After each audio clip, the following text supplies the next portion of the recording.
Hi everyone and welcome back to the Brick Bods. If you haven't already, don't forget to subscribe to our channel. You join me today for a review of the Bournemouth Brick Festival, which took place back in September. Now, we've been to brick festivals before, but this was actually our first time displaying at a brick festival.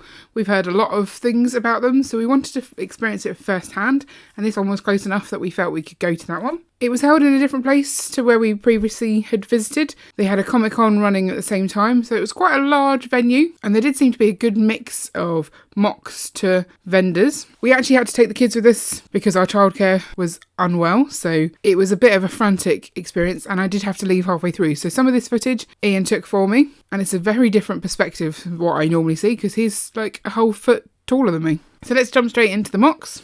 So there are quite a few friends of the channel there. Anna Banana, she has her giant minifigures, and they weren't destroyed this time like they were at the Reading show, but they did lose an arm, I think. She put a mushroom house in the one, which I thought was quite a nice touch for me. This is Not That Sam Smith's mech display. He's gone all in on making mechs for pretty much every theme. My favourite was the Stitch one, but then I also really like the Ant-Man one he's got. It's kind of Diddy. And he also had one of those dead-looking Star Wars ships. Just looks like it's on its back with its legs in the air. This is Planet Tech's Ball Clone Army.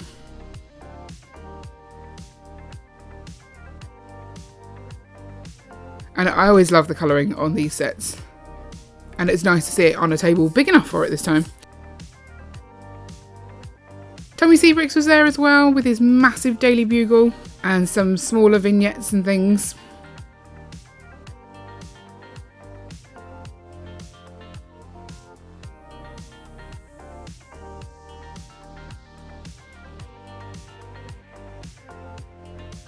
I quite like the floating genie hands.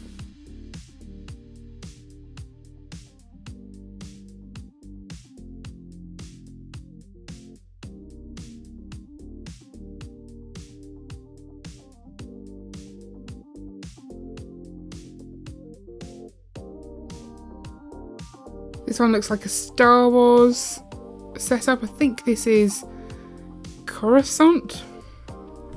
I don't know enough Star Wars stuff to be sure on that, but that's what it says on the sign.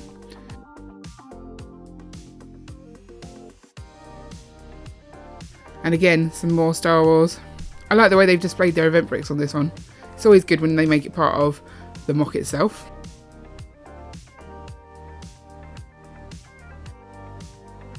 And I'm really impressed with that greebling. It's definitely something that the Star Wars people do well, is greebling.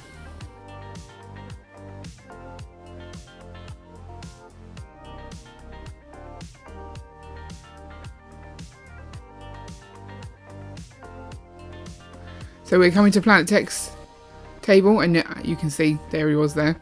So this is Scarif. Check out his video for the entire Scarif MOC, the collaboration. I love the Stitch as well. And I glossed over his Darth Maul brickhead, so I thought I'd go back.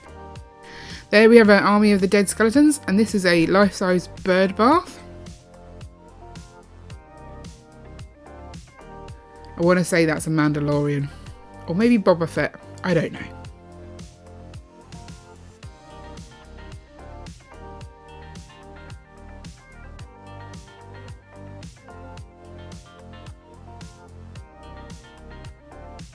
This is what I'm going to call the boat section. Quite a lot of boats. Quite like the pink one.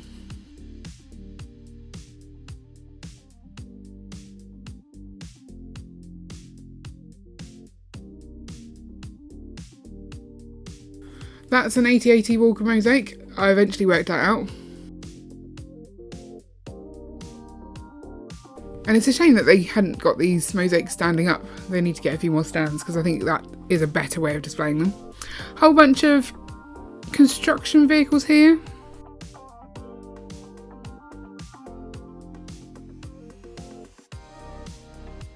And there's some more boats. Back to the Only Fools and Horses little vignettes.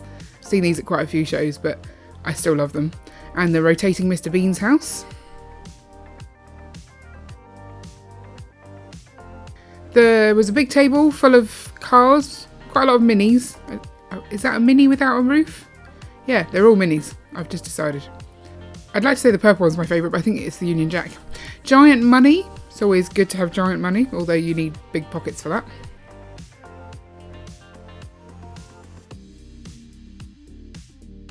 And I do really love this Lego Spaceman mosaic. They had Glaston brick here, so you've got the stage area and the DJs, lots of people. I think that's Planet Tech actually there in the DJ booth. This one's from Avatar, obviously, the Tree of Souls. I really like the way they've done this, and the work on the actual tree trunk itself looks amazing.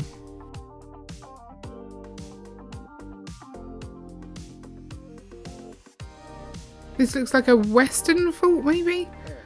I love the log details.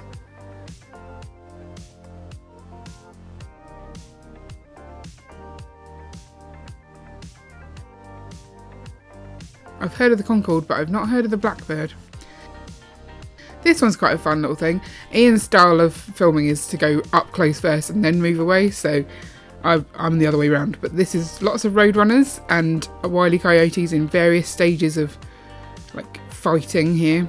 But I just really like the height of the build, the way they've got those boulders sort of dangling. It's really good.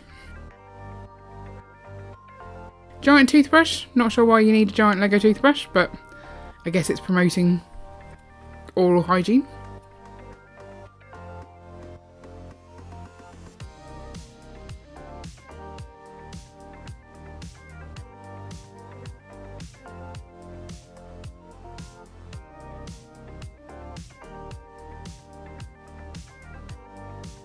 So this guy had quite a few of the Brick of Builds models on display.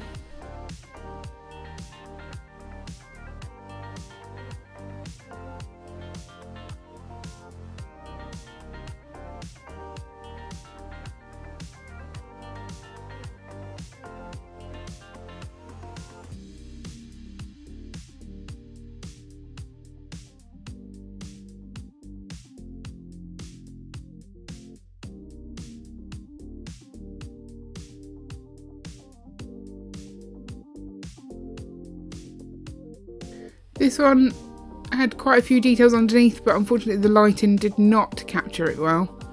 I can't tell you what was in there because I didn't get around to this one before I had to leave the show.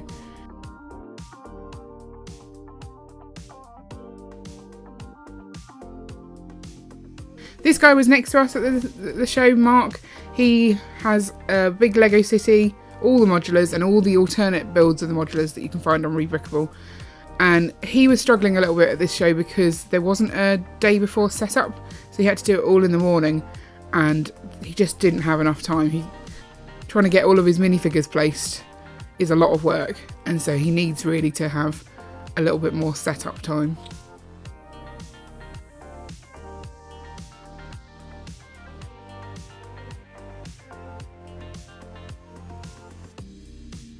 But it was really good to see some of those Rebrickable options in person.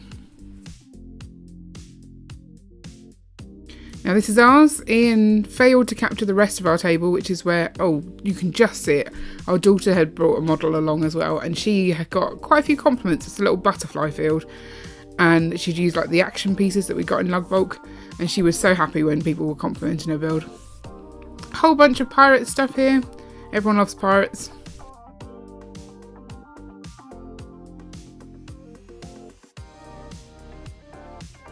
Giant Lego bricks made out of Lego. It's a fun concept. Ian's feet there. Quality camera work as usual.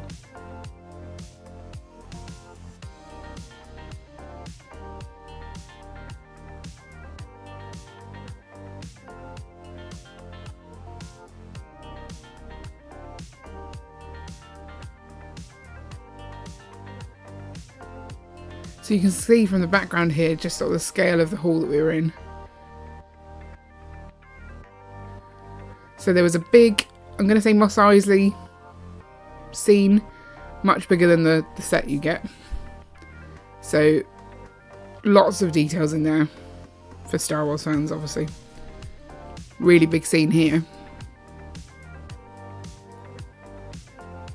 I think that's the cantina. I don't know for sure. It looks busy.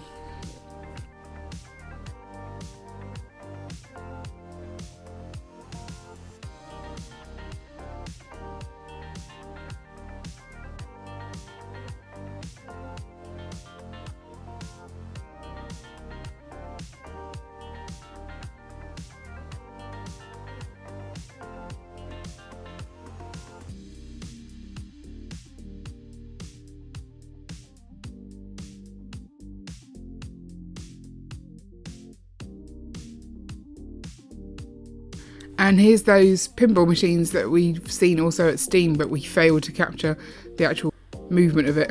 Unfortunately, we failed again.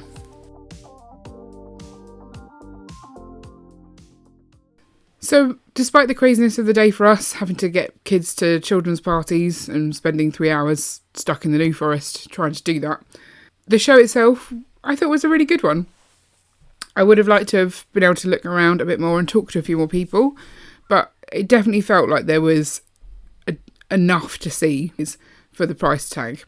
And we had a really nice time displaying for the first time. The lunch, I would say, could be improved. I didn't get any of it, but Ian said it was lacking somewhat. I think they'd maybe had an issue at this one, I don't know. So we're going to be displaying again at another Brick Festival in April, and we will make more conclusions after that, because hopefully that will be a slightly less stressful day for us.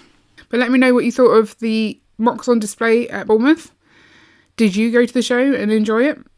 Also, if you want to see other LEGO shows, I'll link up our LEGO show playlist at the end. And don't forget to like and subscribe so you never miss an update.